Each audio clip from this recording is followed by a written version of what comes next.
Morning everyone. आज का हम चैप्टर फर्स्ट हमने रीड किया है व्याकरण का अर्थ और आवश्यकता। व्याकरण का अर्थ और आवश्यकता के बारे में हमने पढ़ा था। तो व्याकरण जो है हमें किसी भी भाषा को शुद्ध रूप से बोलना, पढ़ना व लिखना सिखाता है। इसके बाद हमने देखा कि व्याकरण जो है वो किसी भी भाषा को शुद्ध करने के लिए बनाए गए नियम होते हैं व्याकरण में, ठीक है। तो उसका अर्थ और उसकी आवश्यकता के बारे में हमने जाना था। आज हम इसके अभ्यास प्रश्न देखेंगे।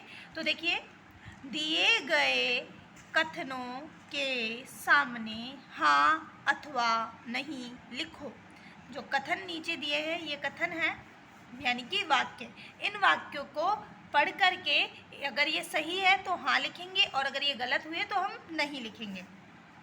हमारे देश में अनेक भाषाएं बोली जाती है। हमारे देश में अनेक भाषाएं बोली जाती है।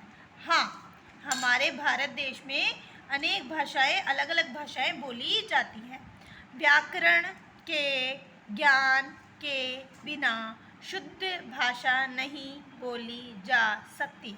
दूसरा है, व्याकरण के ज्ञान के बिना शुद्ध भाषा नहीं बोली जा सकती। बिल्कुल सही है, व्याकरण के ज्ञान के बिना शुद्ध भाषा नहीं बोली जा सकती। व्याकरण, तीसरा है, व्याकरण के नियम भाषा को अनुशासनहीन बनाते हैं। तो देखिए, व्याकरण के नियम जो है भाषा को अनुशासित बनाते हैं, अनुशासनहीन नहीं बनाते, इसलिए इसमें आएगा नहीं। व्याकरण के नियमों के ज्ञान से सभी व्यक्ति अलग अलग प्रकार से बोलते हैं। तो देखिए, व्याकरण के नियमों के ज्ञान से सभी व्यक्ति अलग अलग प्रकार से बोलते हैं। नहीं, सभी व्यक्ति एक जैसा बोलते हैं जब उन्हें व्याकरण का ज्ञान हो जाता है, इसलिए इसमें आएगा नहीं। ये कथन सही नहीं है। इसके बाद देखिए, 6 प्रश्न है।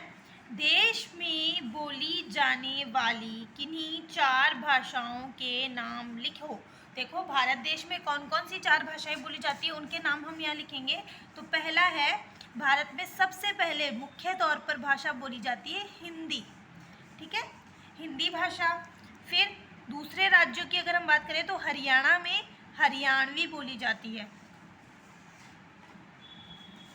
पंजाब में पंजाबी बोली जाती है और गुजरात में गुजराती बोली जाती है,